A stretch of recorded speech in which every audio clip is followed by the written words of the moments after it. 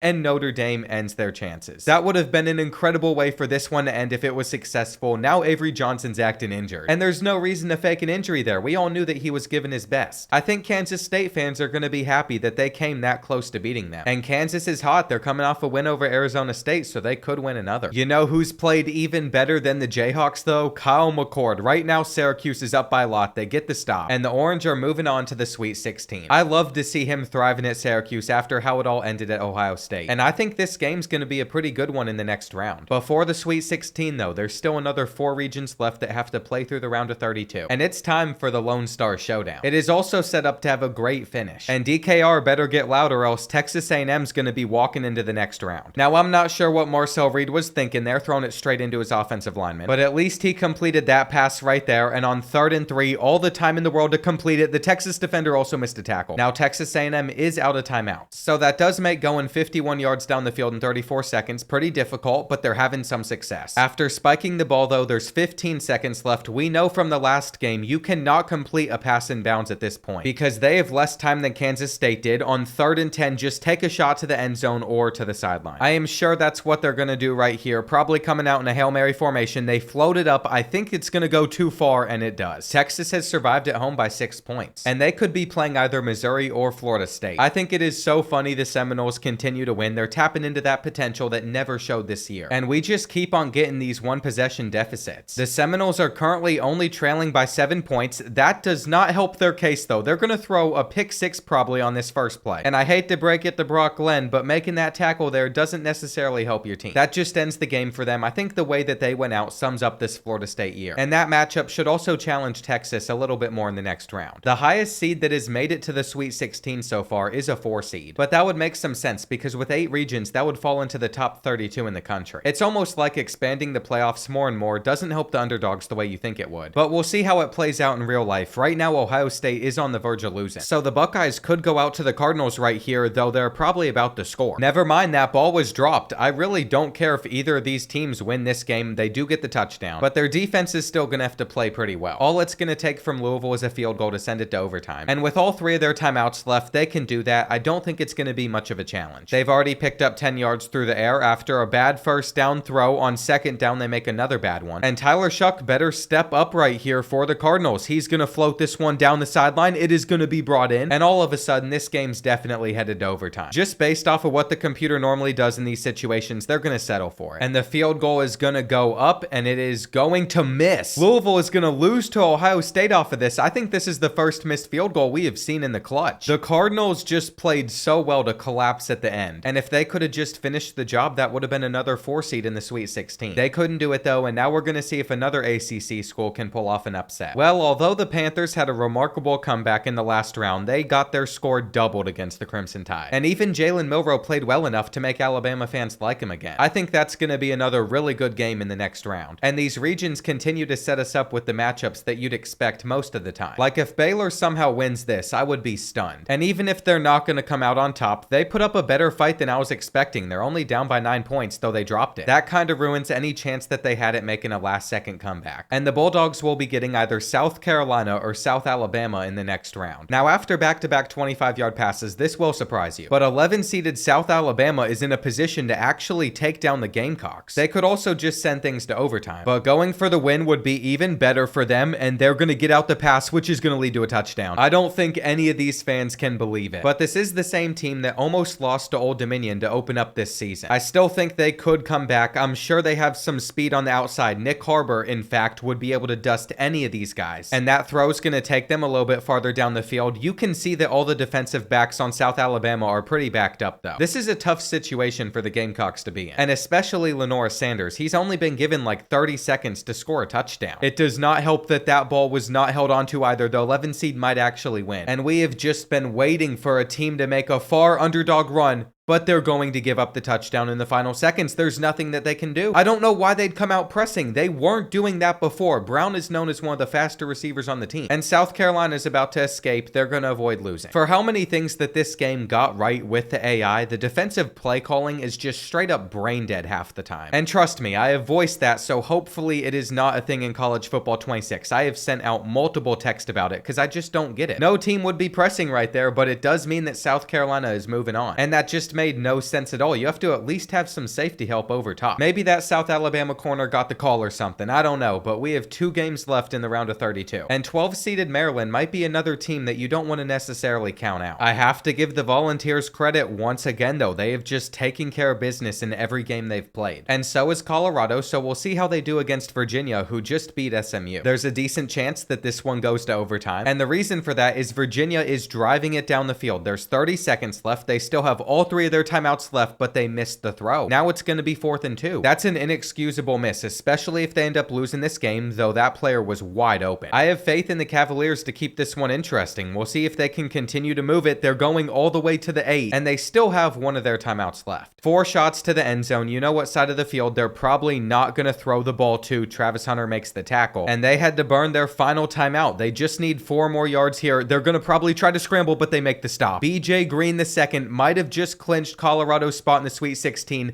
Their quarterback was on the ground just punching it, and the rest of the time's gonna run out, so the Buffaloes get the win. I wanted to see overtime right there, but you can't pass up on good D either. I'm hoping no one catches that one, and now we are left with just 16 teams. This is where things should get good. After this next round, it's just gonna be neutral site games. It's gonna be between a bunch of higher seeded teams, and we'll figure out which teams are actually able to get out of their starting region. The 1 seed might not make it. They only have a 1-point lead with a minute left, and all Cade Klubnik has to do is get his team into field goal range. That could have been picked though. Now maybe he just struggled to see the defender because the Oregon jerseys do blend in really well with these shadows. But Clemson is making completions and they're getting closer to winning. The biggest problem though is they are spiking the ball, and every time they pick up a first down they have to waste a down because they have no timeouts remaining. They're probably not going to have any issues though after that because they are like 10 yards away from kicking 3. This is really putting pressure on the Ducks defense. They literally can't give up anything and they forced it out. If that defender didn't come flying in like Ray Lewis, they would be in a ton of trouble. The sack is happening as well, and it is Mateo Uiagalelei. You know, he is the brother of DJ at Florida. He's been having a super good season. Clemson can't get off another snap because he got the sack, and Oregon is going to move on. That was a very tight game, but it's exactly what we were hoping for out of these later matchups. And Boise State only gets to host 1 more game on their blue field. Although their path hasn't been too difficult so far, they've had some closer finishes, so I'm sure they're thrilled to get a big win over Memphis. And that's more the performance you'd expect out of Ashton Genty. The American Conference didn't have good representation there, but maybe Tulane can change it. I'd still say this was pretty unexpected, but they have a lead with 56 seconds left. And they've given Cam Ward plenty of time with 3 timeouts to get down the field, but they're getting a sack. The time after that is just going to continue to tick. And I can't believe the Hurricanes did not use one of their 3 timeouts right there. He's slinging it though, and it's swatted. If that pass was a little bit higher, I think Miami would have gone all the way for a touchdown. And Tulane winning this game, they would be the lowest seed to make it to the Elite 8, so they just got to clutch up. It took a while, but they finally used a timeout, and they had no choice. They had to set up for this 4th and 15. Cam Ward, Heisman finalist, game on the line, completes the pass. Of course he does. I'm not sure what's really gone wrong in this game. He has 3 touchdowns, no interceptions, though he's about to go down. And the Green Wave are 11 seconds away from the Elite 8 now. He has a couple more big throws in him probably. I mean, he has all the time in the world. It's not going to matter. Breaks the sack and throws it away. He just kept backing up. He was like 20 yards behind the line of scrimmage. This is it right here though.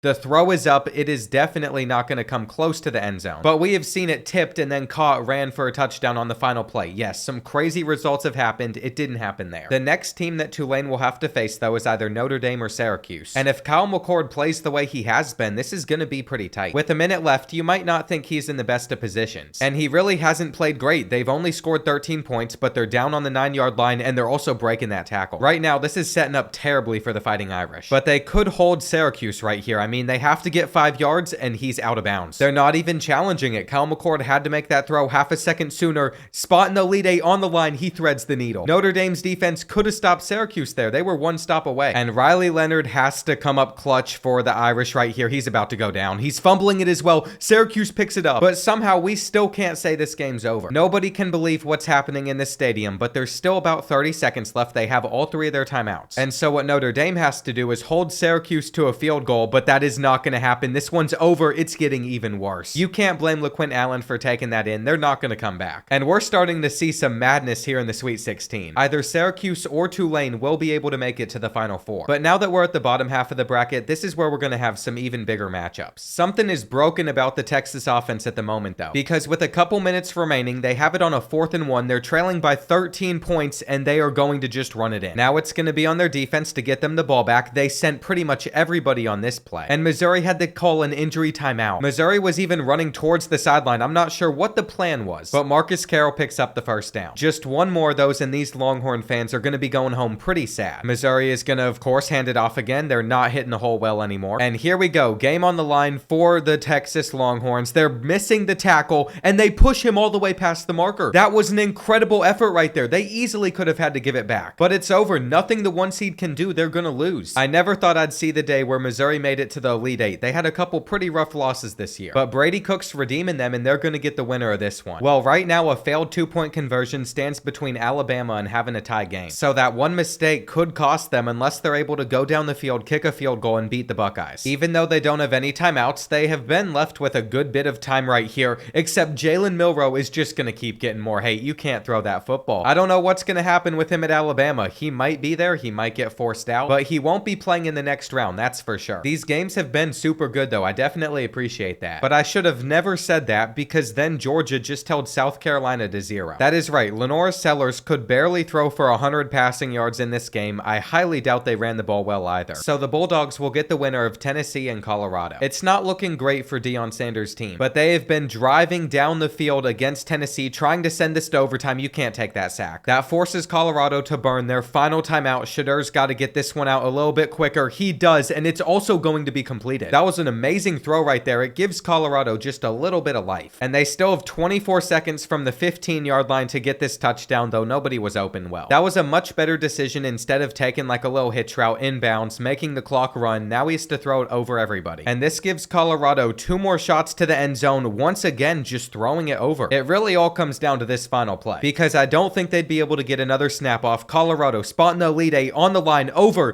to Travis Hunter, who catches it. Those are the type of plays you expect out of the Heisman winner. But I'm not sure what the Volunteers were thinking, letting him just split the cover too. Now, Deion Sanders is not happy with just going to overtime. He wants the win right now, so they're going for it. Jet touch pass, and Jimmy Horn Jr. fights his way in. I can't believe it. Neyland Stadium is like dead silent right now. And if they don't have a miracle on this play right here, they are going to lose to Colorado. Yeah, it's not happening. Although they're not like 10 seeds, the lower seeds in the Sweet 16 have come to play. Final play right here. Colorado just has to swat it. But this is not the situation where you need to be giving up a flag. I would say that Tennessee might be able to reach the end zone from here now, though Nico did. And that's going to do it. The Buffaloes are moving on to the Elite Eight. The issue I think they're going to run into, though, is they're going to have to face off against Georgia. And the same thing's probably true about Boise State and Oregon, though when they played earlier on this season, they kept it super close. This quarterfinal matchup will be taking place at the Peach Bowl. Oregon is technically the higher seed, but none of that matters anymore. It's all about the neutral site. And I can't believe what I'm seeing. If Boise State scores a touchdown, this game is completely over. Ashton Genty wasn't even in for that play, but he's out there for this huge 3rd and goal. Oregon is going to get in there and stuff it. And you have to wonder what Boise State's going to do on 4th down. The Ducks are in a really bad position either way, but kicking this field goal here is the smart move. And the way that the Broncos struggled with some of their earlier opponents, I am wondering how on earth they have a lead over the #1 team in the country. I mean, Dylan Gabriel did his best right there, but that didn't even get them a 1st down. So that clock has run quite a bit. He has enough time to get off one final snap. They are able to do so. Oregon spot in the playoffs on the line right here.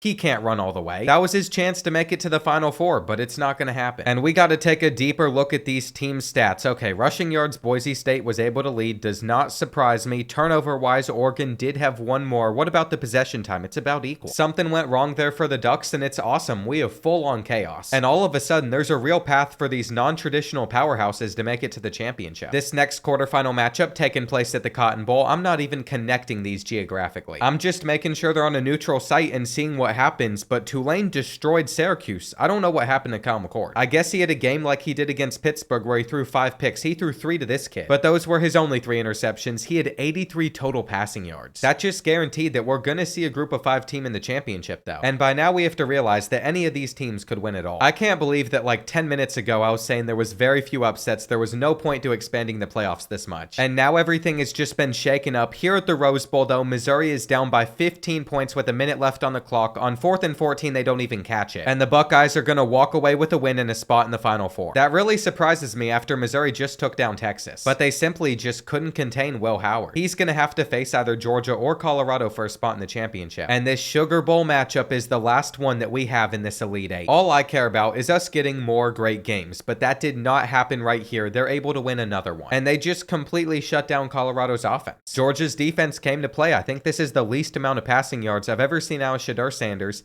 And if you want to say, oh, Carson Beck shouldn't be out there, these are the most updated rosters. Some of the players out there did get injured in like the last week or so, but I'm not going to hold it against these teams. And this is when things get super serious because these schools are playing for a spot in the championship. Just to get to this point, these teams had to win 5 straight games. In order to win it all, they have to win 7 straight games. And I think this Fiesta Bowl is going to end up being a super entertaining game. At the very least, we're going to have a good finish. And that's because Tulane has been able to keep it within a possession, though they're trailing by 8 points with a minute and a half left. They probably wish that they played a little bit better now, but all they can do is try their best. And it was almost like that left guard didn't even try to block there. That's a really rough sack to take. They have no choice but to spike it. And now if the Green Wave don't pick up a first down in their next 2 attempts, they're gonna lose this game. They're able to sling it though, and their receiver should also try to get out of bounds here. Darian Mensah might just be able to carry this team to overtime. We'll see if he can continue to make the right read. But one thing I've picked up about Boise State in this tournament is they're doing just enough to win the games and not much more than that. They might be able to hang on to their 8-point lead. Here's Tulane though getting it out, and they're also going to reach the end zone. That was a spectacular play. Fleming's been the receiver carrying him down the field. But there is still one thing that really matters. You can celebrate all you want, but if you want to tie it up, you have got to get this 2-point conversion open in the flat, and the tackle is going to hold him short. What a defensive effort from Boise State right there. I thought they had the 2-point conversion. The onside kick is also going to be recovered, and that is going to do it. I was hoping for overtime in this semifinal matchup, but we have just missed out on it because Tulane could not pick it up. And talk about another solid rushing performance from Ashton Genty. He's somehow gotten the Broncos all the way to the championship game, but he's going to have to face either Ohio State or Georgia. And I'd say that'd be super difficult for them to win, but they beat Oregon to even get to this point. Whenever you have to take down a high 90 overall team twice though, that is when things get tougher. And their opponent in this championship is going to be Georgia. There's no way that Ohio State comes back from this. Not only would they have to recover this onside kick, but they'd have to score and then recover another one. It just simply is not happening. And that means that Georgia's been able to make it all the way. I still think that Carson Beck could get healthy later on in the playoffs for them, so I don't want to consider this run fraudulent. And he's going to be trying to lead them past Boise State so the Bulldogs can get another championship. I am super hopeful this championship game ends up being close. It's never fun whenever it's a blowout here, but it does seem to be slipping away a little bit from Boise State here at the end of the 3rd quarter. And that's after giving up 19 straight points to the Bulldogs, so this is a very crucial 3rd and 8 for them where they are going to convert. The problem though is it has not taken much time for them to get on another 3rd down. We'll see if Maddox Madsen can pick it up, but I think they're going to have no choice but to take their field goal. If that would have happened 10 seconds later in the 4th quarter, I'm pretty sure Boise State would have gone for it there. And by the time they got the ball back, there's 5 minutes left. They're on a 4th and 11. They've got to convert 2, and they can't. I think they're going to hold Georgia to a field goal, which is a pretty big deal. And they have, but they also have a lot of work cut out for them in the final 4 minutes. This feels like the perfect spot to watch from though. We will see whether or not Boise State can pull this off on a 2nd and 6. Maddox Madsen sees that there's a lot of open field, for him to take, and where are these Georgia defenders? If he can keep this up, he might be Boise State's leading rusher over Ashton Jeanty, a good throw as well. But it feels like this has all come way too late in this game. I don't know where the offense was before this. Even if they do get in, there's only about 2 minutes left, which doesn't give them much of a chance to stop Georgia. And I thought that was about to be a spectacular touchdown. They had that ball in their hands. Instead, we're going to go to the 2-minute warning. I love how fast that logo popped up. I couldn't even tell if he caught that ball. So there's another thing EA should probably tune up a little bit. 3rd and 10, they had their drag open. Maddox didn't want it though. He wanted the touchdown. Now, I think what Boise State should do is just kick it back to Georgia. But you never know when the computer will go for the onside kick. They've at least done the smart thing here. They're going to have to trust their defense to stop the rushing attack for a few plays. This entire tournament, all 134 colleges, comes down to just a few more of these. Come on. Boise State's got to get in there, at least force a stop. They do. And they might actually be able to set themselves up where a touchdown wins them the entire thing. 3rd and 10, it seems like they're about to send a lot at Georgia. They have decided to throw the ball, and Carson Beck doesn't get it out. We might be witnessing an incredible comeback. The punt is only going to go a little bit past midfield. They need 50 yards for a championship. They can actually do this. A minute 30 is plenty of time. Maddox Madsen, a lot of time back there in the pocket too. He throws it deep, and they have a catch. I cannot believe they just pulled that off. They're down at the 7-yard line. They are so close to taking the lead versus Georgia.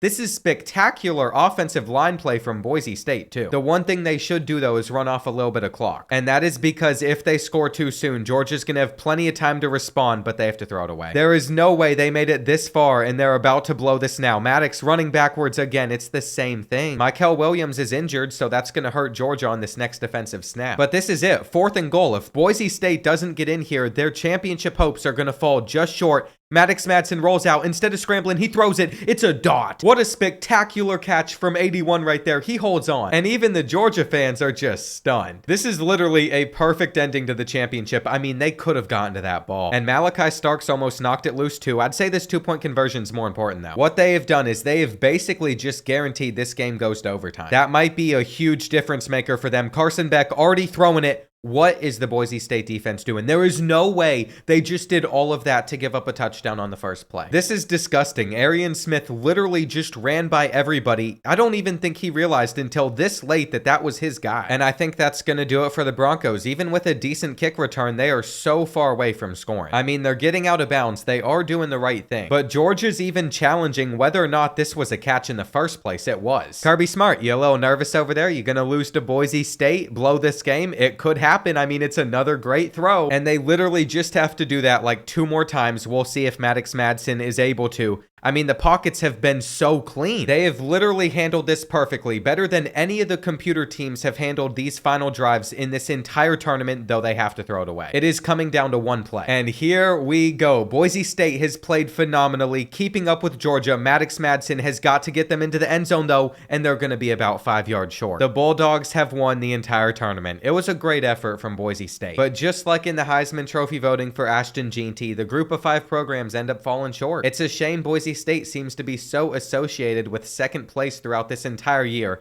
I mean, Maddox Madsen had some phenomenal moments, but in the end, they weren't able to take it home. Instead, it was a team that most people probably thought would win. So the underdogs might not always come out on top, but they can put up some very entertaining fights. And if you enjoyed this video, you might as well check out some of my other ones.